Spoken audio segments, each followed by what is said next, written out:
Good evening and welcome. I'm Sheila Balgobin and I am the Dream Decipherer. And I help you to crack the code of your sleeping dreams so you can sleep sound and dream deep. This evening, I have a case history I'd like to share with you as someone who contacted with me with regard to their sleep. And it brought up some very interesting issues, so I thought I would share it today. Now, this person had contacted me stating that they were having problems with sleep. And there were several issues that came up that I thought it would be important to share with other people because they may be going through similar experiences.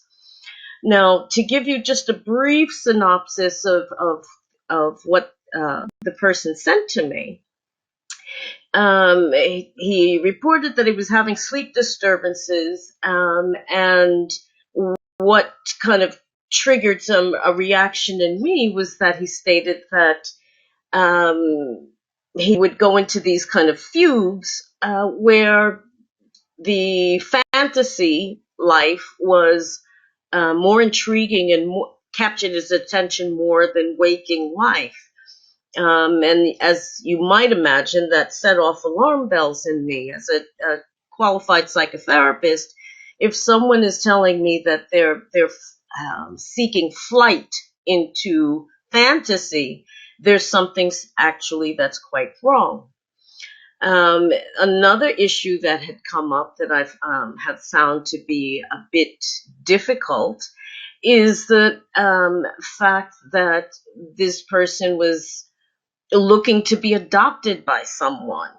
And interestingly enough, it's not only adopted by someone, but adopted by someone outside of their own race, which shouldn't be an issue under normal circumstances. But this, again, was a flight into fantasy, almost. And as I said, it did capture my attention for the simple reason that there's several things that don't sound right and don't feel right.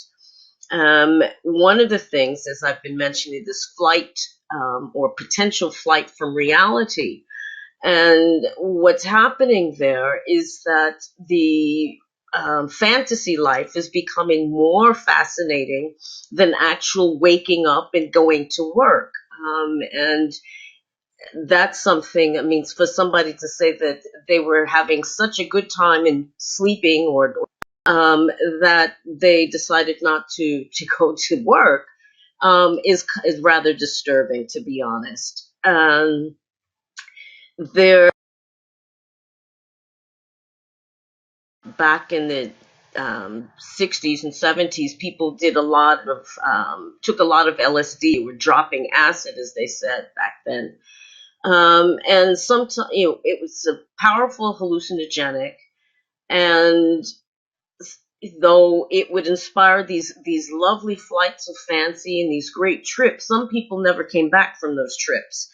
And spent the rest of their lives in mental institutions. And that's not to say that that's what will happen or is happening with this person, but certainly a flight from reality and waking real life into fantasy is not something to be ignored. So there's that issue to be looked at. And then there's this desire to be someone else, to be a different person, to be adopted into a different family. There's something very deep and young about that. It's like a child trying to find someone to belong to.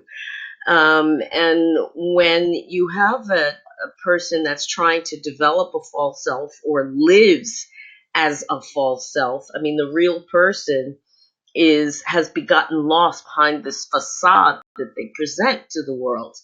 And in a sense that again, it's a flight from reality. It's like, I'm not going to deal with what really is.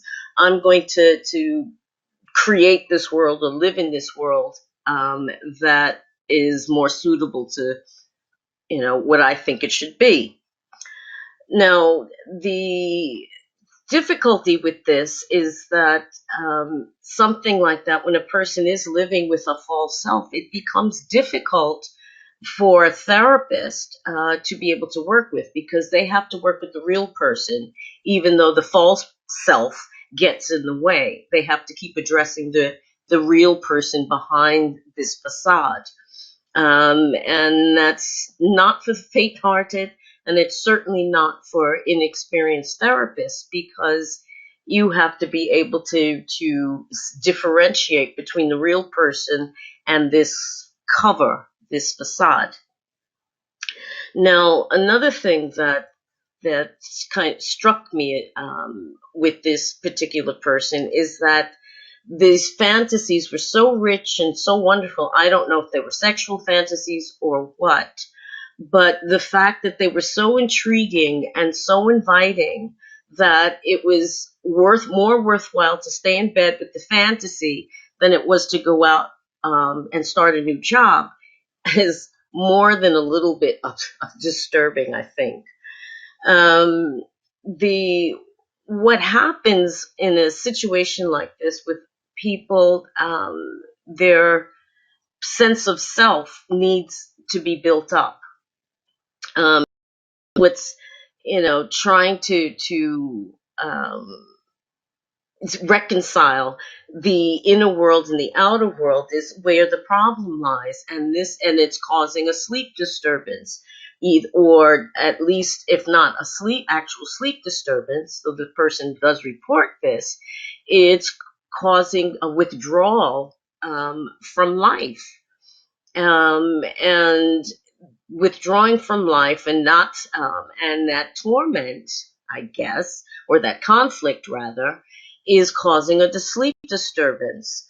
Now, one of the things that I would be concerned about with a person like this is that, as I said, they slip further and further into the fantasy, and even to begin to inquire as to whether there may have been any suicidal ideation at any point in time. Now, those are very serious things, and that's not something that should be ignored or taken lightly. But as this person is known to me as a friend, there's nothing that I can do professionally to help other than to give a recommendation. And it's unethical for me to work with someone who is actually a friend. The therapist needs to be objective, and to be able to step back from the situation rather than get mixed up in it themselves. So if there is at any time that you feel that the weight of reality is too much, then it's really quite important to get help. And this is something that I would recommend to this person, and have recommended actually offline. There are professional organizations such as BACP, BPPS, other professional organizations that have lists of qualified and experienced therapists to be able to help. Now, that's the first step has to be taken by the persons to actually recognize that there's something wrong. If necessary, go to your GP or specialist or consultant for referral. As waiting lists for the few local overwhelming, because the services have been decimated, be able to go private, which will cost, of course, but if matters are serious enough that it's impacting your life to the point where you're not sleeping, not going to work, and expressing depressive feelings, then it really needs to be addressed, because you won't be able to function normally until some of those things are worked through. So that is as I say, suggestions that I would give to someone in a situation like that to recognize that there is an issue beyond sleep, and that this is the thing. When I work with clients, I work to get behind the sleeplessness. What is actually triggering the poor sleep? It could be medication, it could be heredity, it could be any number of things, general stress, or particular stress. So sleep is it has among the obvious need to rest the body. The body rests and regenerates itself. It does healing work overnight. The brain stores and consolidates memory, and actually clears out plaques that in the brain that could cause Alzheimer's and dementia. So sleep has a very, very important function other than just to give us rest so that we can function the next day. There's a number of physiological and psychological um, impacts that sleep will, well, there's a number of things that lack of sleep will impact. And so it's really, really important to get to the absolute bottom of what's causing the sleeplessness. It's never usually one thing, it's probably a combination of things. So I hope that has given you some food for thought.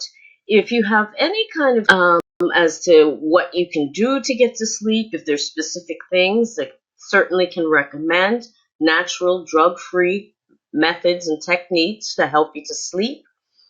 Or if you have a specific question about a specific situation in your own life, you can always send me a message if you don't want to leave a comment. Send me a message via Messenger, and I will be happy to give you some tips and hopefully some quick advice.